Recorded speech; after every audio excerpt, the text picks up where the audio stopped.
God bless you. Glad that you've joined us for another Growing in Grace podcast. We're glad to have our friend and family, Sister Shauna Belford. Right. And we're glad that you've joined us and glad to be able to have a conversation with you as we discuss coming to faith, marrying, before coming to faith. Right. And how after you've come to faith, how to overcome perhaps the difference between the believer and the unbeliever in the marriage. And I've been knowing you for quite some time. I think I'm older than you. Yes, you are. Yes. And so knowing that you've had a journey to come to God, and you've known about the way of God since a little girl. Yes, sir. But in your life, you hadn't always went the way that you were taught. Exactly. But there did come a day where you decided to do that. And you decided to come to God and the fullness of God's way after marriage. Yes, sir. So you married before you came to full faith, Yes, and then you came to full faith, and now you have a husband that you joined to before faith. Yes, sir. Which means that there came a time where there was a growing, where you were growing in one direction, he might have been growing in another. Yes, sir. And which leads to some different challenges. Exactly. Marriage has its challenges, whether two people believe the same thing or not. And when you don't believe the same thing, then there are those different challenges. Right. And so with that, there are some people that may listen to us that are facing some challenges. Some have not married yet and are contemplating marriage, have not come to faith, kind of sort of believe, Right. but haven't made a commitment. Right. That's kind of how I was. I was about 24 years old, and I decided that I wanted to live right, but was just an infant in the way. And so had not completely committed, but definitely had a change of heart and wanted to do the right things, which is one of the reasons why I wanted to get married. I didn't want to be doing wrong. I wanted to be obedient to God and do things the right way, the way that I had been taught. And so I just decided, you know what? I want to live right. I want to get married. I want to do this thing right. And so I ended up with my husband now, and initially he came into church with me. He had gotten baptized, and after a while, a couple of months, he decided that's not the journey that he wanted to take. And so that was devastating for me, because I had told him, in order for me to even be with you, like, we have to be walking the same way, because I knew the challenges of marriage in general. And so also knowing some people who had been unequally yoked and saw their challenges. So I didn't want that, and then if you introduce children, which faith are you going to raise them in if you have two different faiths? So I knew the challenges of it, but I was already in it when he decided to leave, and I knew what we had been taught about, having one marriage till you die. So I decided to stay in it. But it was a real challenge, just because we didn't really believe the same things. When you're dating and stuff, you are getting the person's representative. That's as best as you're going to get, pretty much. That's you on the best side. Right. We wear cologne. Right. We brush our teeth every time. Right. And, we do that thing where we're putting on our best face. Exactly. Yeah. Exactly. Yeah. And so that's what I got. And so I fell in love with that. Yes. Or as much as you can fall in love, before God. Yeah. And so, and then from my knowledge, he and I talk about this now, my husband, that he had fallen in love with that girl who wasn't fully in the church.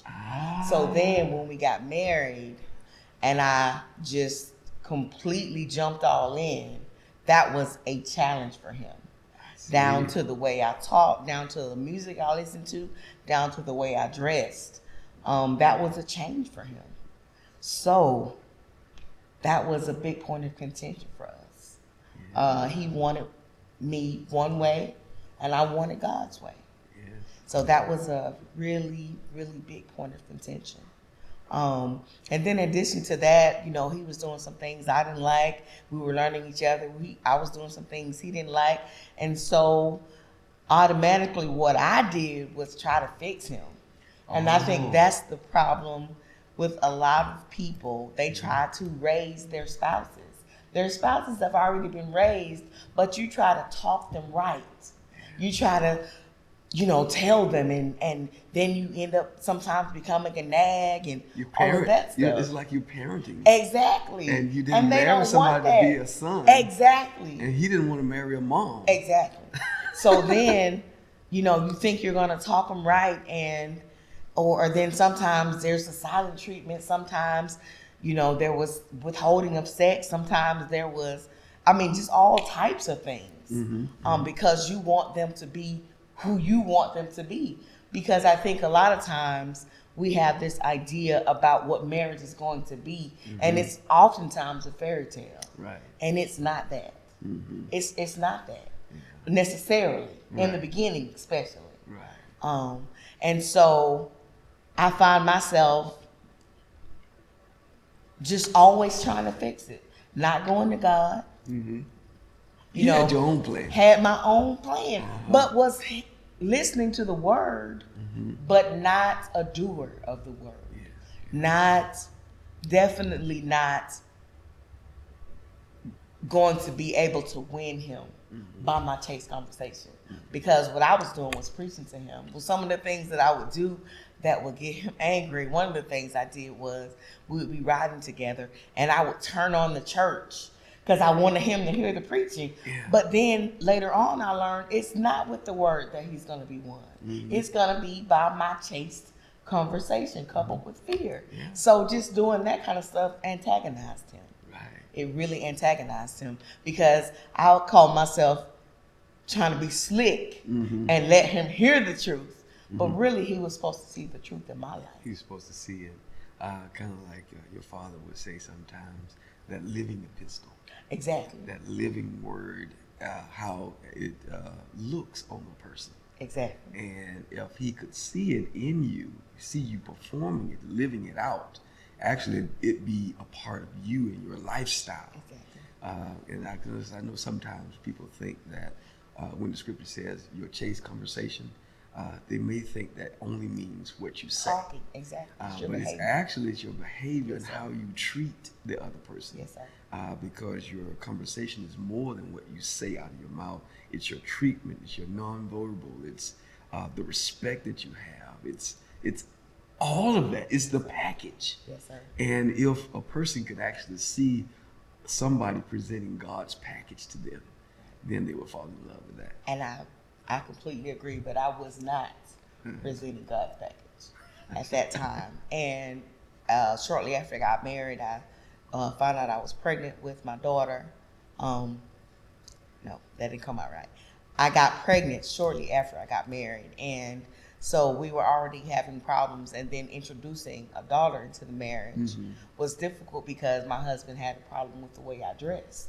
So then I have a little girl, and he wants her to dress a certain way. But here it is, I'm trying to do it God's way, I say. And so that was another point of contention. So I'm just going to be honest. The marriage was really bad, and it was hard. It was very hard, and we went some years like that. And then in 2013, my husband decided he didn't want to be married anymore to me. And why would he? I did not create a loving environment for him. Our home was not his kingdom. I would try to teach him and talk him into being right. And thinking about those things after he left, I didn't do anything to make him want to be there. And when you don't have the Spirit of God and God is not your father, then you do what the enemy tells you to do. So apparently the enemy told him to leave. So what was I doing to keep him there?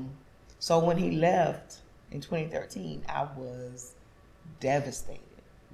So devastated. So angry, lashing out, just still not behaving like the saint that I was supposed to be.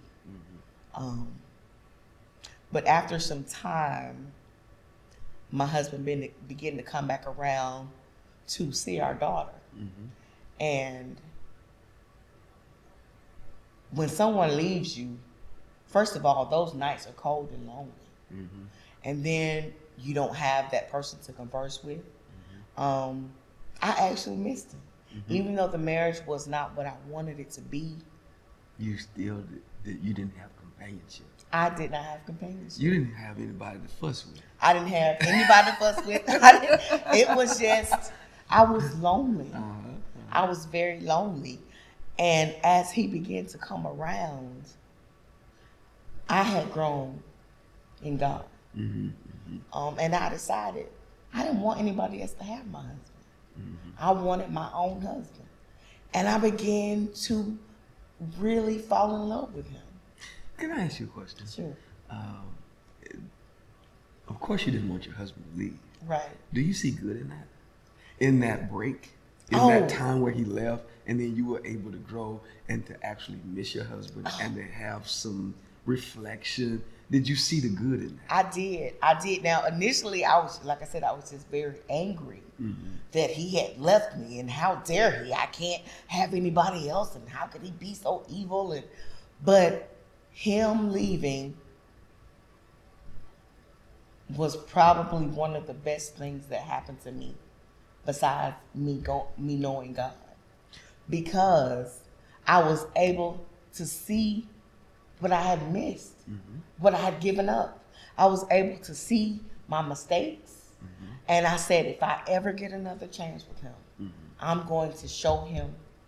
I'm going to be so good to him that he won't want to leave, that he'll want to come back. And so as we began to spend more time together and we began to reconcile, I treated him like a king. I began to, when I would see him, when he would come over, it was like I hadn't seen him in 6 months. It was like, hey, how you doing? Tell me about your life. What's going on? Or I began to study him. My husband is a trucker. He loves to talk about our daughter, trucks, football, things like that. So that's the stuff that I began to be interested in. In fact, he is such a fan of football that I kind of learned the game. And now when he's home, because he's a truck driver now, when he's home and the game is on, I'm right beside him watching the game. Because, like I said, I have decided in my heart and in my mind that I'm going to be the best so that he won't ever want to leave again. There you go. You know, a lot of people need to learn that lesson. That here's the thing, just a sidebar, that really a wife's job is to please her husband. That's true. And a husband's job is really to please his wife. Right. And it's really not you pleasing yourself. And that's what sometimes people get caught up in, is what is he doing for me, rather than, or what is she doing for me, rather than what am I doing for her or him. And really, what happens is, I say this, you're concerned about the other person's business. That's actually their business, what they're going to do for you. Your business is what you're going to do for them. And it sounds like you caught on to the fact that my job is to focus on what I am going to do for him. And once you do that, now initially it was a challenge, because I, like most women, I'm like, well, I want to be treated like a queen. I want this and I want that. But I thought about the end game. The end game is first that I want a better marriage.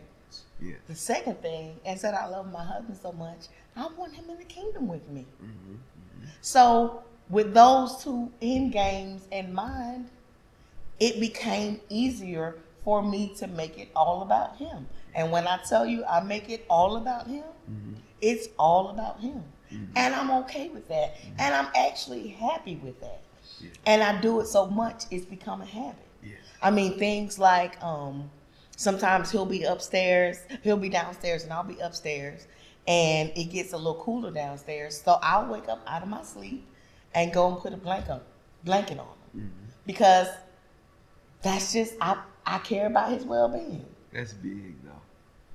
That's huge. Sometimes people don't look at things like that, but that's huge. For my wife to just do things for me, like she does that too. Sometimes Mm-hmm. she'll come down and put a blanket on me, or just is attentive to what my needs are. Exactly. That's huge for me Right. because I feel something from that because I didn't even ask for it. Exactly. You were paying that much attention to me to where you anticipated my need. Right. And That's huge. Right. And another thing that I do that I kind of tried out and found out that he likes it.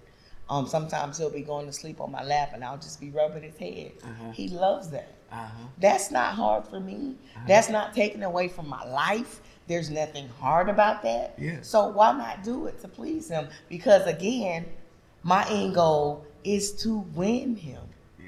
And one thing that I've found out is that with the treatment that I'm giving him, Mm-hmm. God is actually blessing me to win him. He's so different towards me. I have a question for you. You ever heard that phrase, which comes first, the chicken or the egg? Right. So in this scenario, like you were saying before, most women want to be treated like a queen. Right. However, they want to be treated like a queen before they treat the man like a king. Right. Which comes first, the king or the queen? Well, for me, the first thing for me is the king. Because, like I said, my end game is to have a happy marriage and have the love of my life in the kingdom with me. Mm-hmm. So for me, it's not about me. I'm okay with sacrificing because I want for my husband to, first of all, never leave me again. Yes. And secondly, I want him to be saved. And I want him to see through my life what a saint looks like. And I want to make it so hard for other women that he may notice them, but he's like, well, I got that at home. Yeah. I got something better. I got something I know at home. Exactly. That's sure versus something that's stable and Right. sure. No, I don't want that. I got what I need. Yes, sir. I'm satisfied. Yes, sir. And the thing I will ask further is that I understand what you're saying, but with your treatment, treating the king like the king, is queenship coming? I believe that. I'm seeing it. That's what I'm saying. I'm seeing it. Isn't there a different treatment of you? Yes, sir. Definitely. And it makes it easier for me to then continue to treat him like a king. Listen, I spent so much time telling him what he wasn't doing right in the beginning, emasculating him, not feeling desired, all these things. And so now I'm so intentional. I actually call him king. I call him daddy. I am trying to let him know you are important to me and you are my leader. Yes. You are my head. Yes. I spent time not recognizing that. But now that I have another chance with you, I want you to see that I understand what God's hierarchy is. I submit to you. I understand that. Right. That's not hard for me. Right. That's wonderful that you've come to that. And through that treatment, then you win your husband to loving you. Yes, sir. And as your husband loves you, then love increases. Yes, sir. And as the love increases, then God increases in your marriage. Because God is love. Yes, sir. And you only get love from love. Yes, sir. You don't get love from the other stuff, from hatred, from the bitterness, from the wrath. You don't get love from that. And even the scripture says in Romans 12 and about the latter verse, it says, be not overcome of evil, but you overcome evil with good. Not altogether to say that somebody is evil, but even if you're not getting the best treatment or the treatment that you desire, in order to overcome that, you overcome that with good treatment. Exactly. You're not going to overcome that with bad treatment. Exactly. And sometimes people try to fight fire with fire. Exactly. Like I was doing. And it doesn't work. It does not work. It just causes tension. But I want to also acknowledge God, because that's one of the ways that I know that He is with me, that He is in me, because I know that I could not treat my husband like this without God. I could not have forgiven him for some of the things that we went through. I could not have forgiven him for leaving, or, like I said, any of those things that we went through without God. And I know it was Him, because I couldn't change on my own. Right. So I want to acknowledge God and definitely say thank Him for the changes that He is doing in me, and then also the changes that I'm seeing in my husband. Right. And it takes God. Yes, sir. Because here's what has to happen. What has to happen is a person actually have to start going against their own flesh, their own will. Right. Because some of the things you've had to do is antithetical to Charity Belford. Right. It's against Charity Belford, who you have been, Charity Belford, Charity Boyd. Right. you know, the maiden version of yourself. Right. And on up until, you actually become a new creature. Exactly. Basically, that flesh, when our flesh, not just yours, but when our flesh is treated a certain way, our flesh has a certain response. We want to get them back. Yes. And we want revenge. We want some type of retribution, some type. Right. Sometimes we know revenge is wrong, but we'll treat a person on the borderline of vengeance. Exactly. You know what I mean? Listen. Because you know you don't supposed to be trying to get vengeance. You know my story. You know you don't supposed to get vengeance, but you do certain things to let that person know that you really are not happy. Right. That you really are not satisfied. And I hate that you did X, Y, and Z. Right. And it's really borderline vengeance. It is. And there's so much borderline until, I don't know. It doesn't even, it looks like vengeance. Yes. And so one of the other things that I think about too is that when I was in my infancy with God and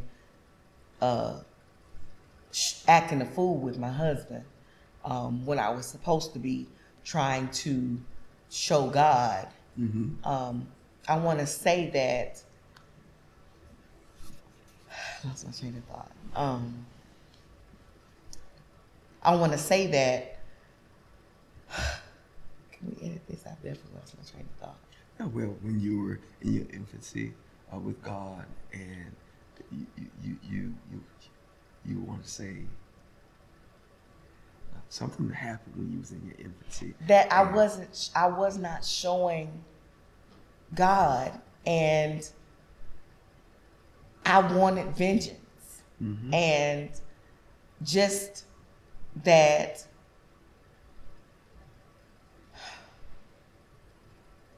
there was no way that I could win my husband acting that way. And then recognizing that in my infancy, God had patience with me. Yeah. And so I really have to have patience with my husband, because God has so much patience with me. I was trying to be quote unquote saved, but I wasn't saved acting like that. I can admit that. And here I am coming to church, trying to be faithful, all this stuff, and feeling like I was entitled to being treated right.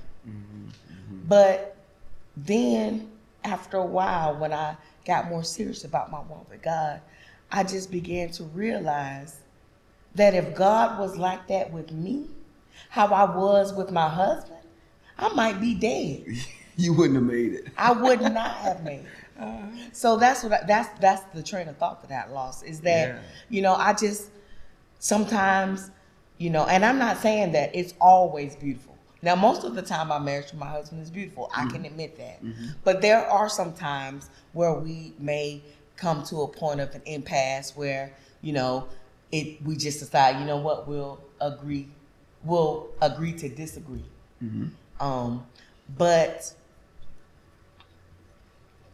just realizing that I have to treat him like God treats me. Yes.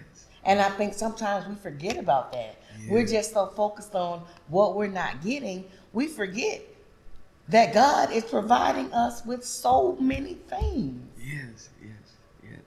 Yes. And if we can ever get our minds right and get the right perspective, then we can begin to go to that place where we can actually do what God wants us to do. Right.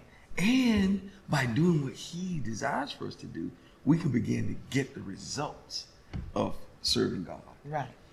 It's actually a certain result that comes from actually pleasing God. Yes, sir. And I even acknowledge Jesus and how he did things that pleased the Father, even though it was things that didn't please him. Exactly. According to the flesh. And what we've got to recognize is that we got to walk in his steps. We do as wives, and I speak on the husband side of things. So it's really about walking in his steps and not pleasing the flesh. Because when we walk in the spirit, it's antithetical to the flesh. They war with each other. It does. So, you're warring with your husband, and you got a war within your own self. Right.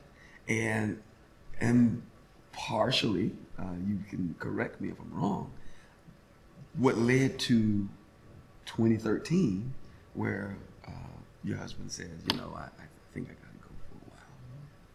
What might have led to that is where the flesh was winning the war within you. That's true. Like I said, I look back and I'm actually ashamed. There was, I talked about God, but there was no God. There was no God in my life because I didn't do anything to make it pleasant for him. And the thing is, I've been taught from my mother, Claudette Boyd, and from my grandmother, Bessie Boyd, that how to treat a husband from the mothers, especially my mom. And so I wasn't doing those things that I saw her do as a child or the advice that she had given me. I was still in my own flesh trying to get me some get back. You gonna treat me right. You gonna do this. You like gonna I make said, him. trying to raise him. And he's already been raised. And so I just found that submission is such a great weapon. Wow. It's a great weapon. And, sometimes, like for me, I might know the answer to a question already.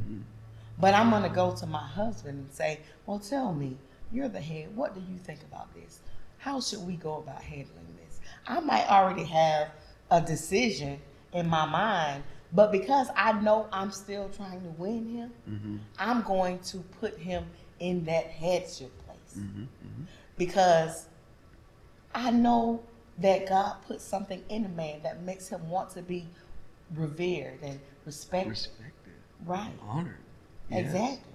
Yes. And because I spent so much time not doing that, I go overboard with him now. Yes. He probably gets tired of it, but it's giving me what I want. So and actually, I don't mind doing it. You're enjoying it, and your marriage is benefiting from it. It is. And so now you found a thing that works. Yes, and here's what works. I've talked to some people struggling a little bit. I tell them what to do, and they do something different. They do the flesh thing. Right. That's really the easiest thing to do is just walk in the flesh. Right. But you're going to get the hardest results That's what people don't recognize. You're not going to get the results you want. Really Sometimes what you're going to have to do, you're going to have to do the thing that may require more work and the thing that's against you. And I will say this. It's just like when you go to a doctor and the doctor says, hey, you need to lose a few pounds. You really need to lose a few pounds. Now, the way that you can lose these few pounds, and this is the plan, and you will absolutely lose this within 3 months. And they hand you a prescription of workouts and a prescription of foods to eat, and a prescription of no sodas, water, and that kind of thing. And they hand you all of that. And it'll work. It will work if you do it. But then you take it, and as you walk out of the doctor's office, you throw it in the trash can on the way out. Or you take it, and you take it home, and you fold it up and put it in your drawer, and you never reference it, and you don't use it. Right. As good as that plan is, that will work. By you not doing it, it doesn't work. Exactly. It doesn't work. Right. I have a prescription here. Yes, sir. And it comes from the Book of God. And it's 1 Peter, and we can talk about this. I'd like to read this, Yes, sir. and then we can talk about it. Okay. Actually, we've already kind of talked about it, Okay. but I'd like to put this in.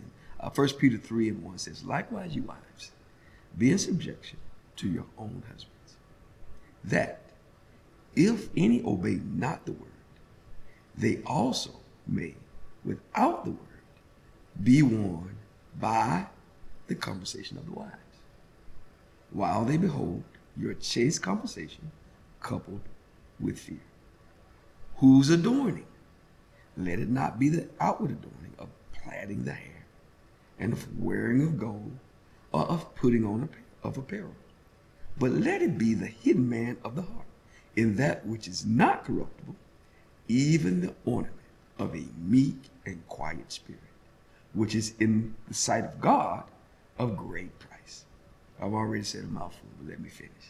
For after this manner, in the old time, the holy women also who trusted in God adorned themselves, being in subjection unto their own husbands, even as Sarah obeyed Abraham, calling him Lord, whose daughters ye are, as long as you do well and are not afraid with any amazement. Now, that's a mouthful. It really is. It's some various components to that. So let's talk about some of this. And I'll let you pick which part you want to talk about first. Okay. Well, I want to talk about the being in subjection part. You know, especially women today, they feel like, I'll put myself in there because I initially felt that way, that makes us weak. That makes us less than. But do you know what I have realized? The power that submission and obedience has? That when you can go against your flesh and do what the word says, that makes you strong. When you can control your flesh and keep your mouth shut, when your flesh tells you to get back or say something, but you can actually control it with God's help, that makes you strong. I'm strong. Being submissive doesn't make me weak. I'm strong with God's help. And that's a big thing for me because initially I thought that I looked weak. And that made me feel like, I was getting the short end of the stick. But now that I'm recognizing that with my submission, with my spirit, with my conversation, with how I act, that I am winning this man over, I'm strong. You're strong. Now let me ask you another question. Let me ask you a question in this realm right here. You used to fuss, you used to do all of those manipulative things. Right. I want to ask you, does your husband value what you say now more now? Does he value what you say now versus what you said then? Yes, sir. In your position of submission, he values what you say more now. Right. He'll even ask. Initially, I would say things, he would ignore them. It was like I hadn't said anything. But now, what's so beautiful to me, and it might be not be a big deal to some people, but when you haven't had this before, when your husband actually asks you what your opinion of something is, or he wants your help in making a decision, that's beautiful to me. Or when he actually just sits down and talks to me about his day or about anything in his life. After not having that, I love that. That is so excellent to me. And I thank God so much that I'm getting more and more of that. I'm getting more and more of that. And I am so thankful that I'm falling more and more with my husband, falling in love with him more and more.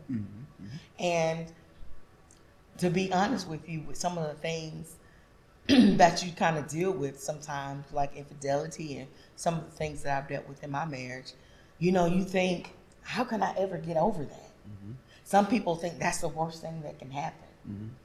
But for me, the worst thing that happened was being neglected and him walking away. And you think, how can I ever forgive that? But with God, and like I said, those end goals in mind, that you want a happy marriage and that you want him with you in the kingdom, the forgiveness actually becomes almost like second nature. Like, when I tell you, it feels like none of that ever happened. How is that? I don't know. Well, God has to help in those aspects. Right. And what sometimes people, they don't recognize or don't rely on is God. Right. Sometimes people are trying to do things in their own power, and actually you need God's help. And when we can ever come to the position of even as God, for Christ's sake, has forgiven you. Right. And you just get that imprinted in your mind and in your heart that even as God, for Christ's sake, has forgiven you, forgive one another, just like Christ has forgiven you. And think about all the things that he had to forgive you for, and all the number of times he had to forgive you, and all the years he's been struggling with you. Or me or us. And then when it comes down to the other person, we don't have the long suffering. We don't sometimes. We don't have the long suffering. But the Lord is long suffering to us with. Now we need to be long suffering toward each other. And through that long suffering, think about where you've come from, because he was long suffering toward you. Now imagine what your marriage can be like if you can be long suffering toward each other. Just imagine. Just imagine how beautiful that could be. Sometimes people give up way too soon. Way too soon. You know, you're about to have a breakthrough and you throw it in the towel. And the breakthrough is on the other side of that breaking point. You think that that's the breaking point, and that's the point of breakthrough. And you don't throw the towel in. And you never get to the potential of what your marriage could be. And I'm looking forward to everything that God has for me in my marriage, because Pastor, I'm happy. And I know it's not everything that I want it to be, but compared to what I used to have and how broken and bitter that I was, I have peace. I love my husband. And it's not all that I believe it's going to be. It's growing. It's growing. And like I said, I feel like God puts in my heart and puts on my mind things that I could do for my husband constantly. I'm constantly thinking about, well, I did this last time. What can I do this time? How can I make him feel important this time? Or how can I surprise him this time? That's really what I spend time thinking about. Because I just want to win him. And I love him. That's wonderful. You know, I know before we started today, you know, I remarked at how well you look. And you said, well, my husband may see me. And I still want him to think I'm beautiful. Well, here's the thing I thought about that. And I think about that too. I think about that too, about my wife. And it's something I want to get to for others that might listen to us, that, you know, I go to the gym. I work out. I try to keep myself Right. in a position to where my wife still wants me. Exactly. And I think that sometimes spouses take each other for granted We too do. much, and think that, okay, any old thing will do, as far as clothing, as far as, you know, how we groom, Right. and how we take care of ourselves, and I think that we should actually continue to try to win each other. We should. You know, I still want my wife to remark at, you know, me, and Right. I remark at her, Right. and we have how do I say it? Exciting conversations and Right. and exciting times together where we are intimate and we desire each other, Exactly. and we don't look for that anywhere else. Exactly. We look for it in each other. Right. And so I want to be that for her, and then she wants to be that for me. And if you have both people trying to do that, then you're going to have something beautiful. Right. And one of the things that I try to do is when I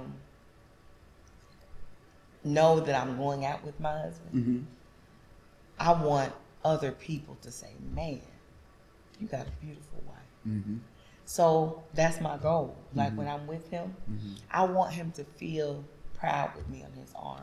Even though I'm modest, I still want him to have, you know, sit up straighter and say, well, that's my wife. Yes, And I appreciate that he takes me around more of his friends and stuff like that, because I think initially he was a little bit maybe embarrassed of me because I didn't care as much about what I put on and things like that. But now I definitely care. And I'll go to him and say, I got my hair done. What do you think? If he doesn't like it, I want to wash it out. I want to be what is pleasing to him. And that is the truth. Because I want him to still desire me like I desire him. My husband has gotten bigger than he ever has been. But you know what I do? Yes, sir. I grab on that stomach, I hug on it, I kiss it. I want him to know I still desire you. Yes. You're not who you don't look like you did when I married you. I don't look like I did when he married me. Yes. But I still want us to desire each other. It's something about us that's more than what we look like. Really. Yes, sir. And it has to be that way. And I would, you know, I'm speaking to you, but anybody that would listen to this, oh God, it has to be more than what your husband or wife look like. It has to be. Right. It just got to be. It's got to be more of who they are and less of what they look like. However, we can do some things for ourselves and for our makeup and for our, you know, our body types. And well, you understand what I mean. I do. You know, I do. I know exactly what you mean. it's like my wife. My wife. She says to me, you know, about my clothes. You know, I used to care about what I wore. I wasn't a good dresser. And, you know, I think I'm a better dresser now, but it's because of her, Right. and because of what she likes. She says to me sometimes, she says, "You're not going to wear that shirt, are you?" Right. And then I I do say, the same thing to my and then husband. I say, "Well, I guess I'm not. I thought I was fine." Right. But because of this remark here, I Right. think something's wrong with my shirt. Right. So then I go and find another shirt, and I say, "What do you think?" Right. And she says, "Oh, that's good. I'm taking that off and I'm putting it on." I want her to be happy about what I look like with her. Exactly. I want her to be happy Right. about that. Right. And I do the same thing with my husband. Sometimes he'll come out of the room and he'll have on something. I'm like, I'll say, my husband is beautiful and sophisticated. This doesn't look like my husband. And he'll go back and change, and then he'll come back out, you know, kind of looking for my approval. And I like that because that means he cares about what I think. Yes. But remember, I just used that to say something great about him. Yes. My husband is beautiful and sophisticated. You've learned not to use other type of language. Exactly. And let me, can I do this? Sure. There's a scripture that is very appropriate that I think really fits in this conversation, and that's in Proverbs, the wisdom book, 15:1, and it says, "A soft answer turneth away Away wrath, but grievous words stir up anger." Yes, sir. And it's just about sometimes you can give the feedback that's needed, but you gotta find the right words and the right way to say the right words. Mm-hmm. But sometimes the right words with the wrong attitude can be horrible. The results will be horrible. It'd be nothing like what you're trying to do. I lived that. I lived that in the beginning of my marriage. So I know exactly what you're talking about. But like I told you, when I decided that if I have another shot with him, I will be so good to him, he will never want to leave me again. I began to think more about my words and what I said. Now, I'm not saying that I don't tell him sometimes, you need a bath. Or, but majority of the time, I'm saying to him, my husband is sophisticated. And he knows how to dress. And he looks good.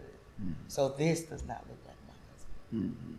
So definitely trying to Yes, word ma'am.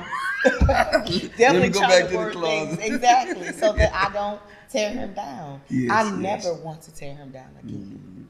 Yeah. Never. A wise woman buildeth her house, but a foolish woman plucketh it down. Exactly. And Sister Belford, sounds like you're a wise woman Well, who's thank building her house. And I will say to you, we can carry this conversation on because we didn't even deal with everything in 1 Peter, the 3rd chapter. We didn't. We didn't. We're really just scratching the surface on this conversation. In fact, I would like to invite you back so that we can continue this conversation. Yes, sir. And continue to be that wise woman who builds her house. Thank you, sir. God bless you. Thank you.